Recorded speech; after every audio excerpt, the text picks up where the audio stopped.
ओम नमो भगवते वासुदेवाय नमः। हरे कृष्णा। आप सभी के दिन शुभ हो।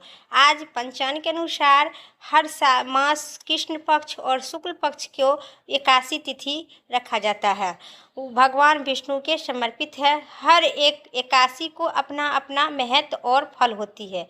ऐसे में आज चैत्र मास शुक्ल पक्ष की एकादशी को कामदा एकादशी कहा गया है। व्रत रखने से हर दुख दर्द दूर होते हैं, साथ ही सुख समृद्धि की प्राप्ति होती है। और इस बार चैत्र मास शुक्ल पक्ष की एकादशी तिथि 2 दिन होने के कारण एकादशी तिथि लोगों के मन में असमंजस बन रहा हुआ है। जानिए एकादशी तिथि साल 2026 में कब है, 28 या 29 कब मनाई जाएगी, शुभ मुहूर्त, महत्व और पारण पूजा विधि संपूर्ण जानकारी विस्तार पूर्वक। कामदा एकादशी 2026 में कब है। चैत्र मास शुक्ल पक्ष की एकादशी तिथि 28 मार्च 2026 को सुबह 8:45 पर आरंभ हो रही है, जो 29 मार्च को सुबह 7:46 पर समाप्ति होगी। ऐसे में कामदा एकादशी का व्रत 29 मार्च 2026 को दिन रविवार को होगा। कामदा एकादशी व्रत का पारना।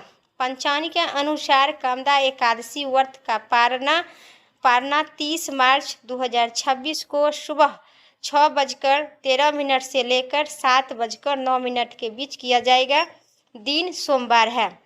कामदा एकादशी के दिन शुभ मुहूर्त अभिजीत मुहूर्त में दोपहर 12:01 से 12:50 तक रहेगा। विजय मुहूर्त दोपहर में 2:29 से 3:19 तक रहेगा। गोधूली मुहूर्त सुबह 6:36 से सुबह 6:59 तक रहेगा।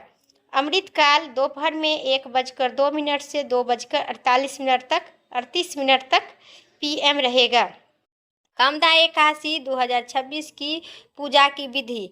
आप कामदा एकादशी व्रत करेंगे तो 29 मार्च 2026 को करना शुभ मानी गई है। कामदा एकादशी व्रत ब्रह्मा मुहूर्त में उठकर आप सभी काम से निपुण होकर स्नान करें। बाद में साफ सुथरा वस्त्र धारण करें। फिर तांबे के लोटे में जल भरकर उसमें आम के पल्लव रखें, उसमें सिंदूर लगावे, अक्षत लाल फूल लेकर भगवान सूर्य देव को आराधना करें। फिर भगवान विष्णु जी की पूजा आरंभ करें। सबसे पहले हाथ में पुष्प और अक्षत लेकर व्रत का संकल्प ले।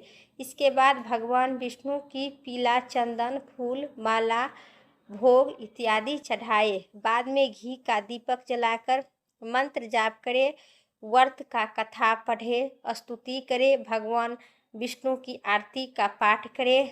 बाद में क्षमा याचना करें। इसी प्रकार से आपको एकादशी व्रत करने का शुभ फल की प्राप्ति होगी।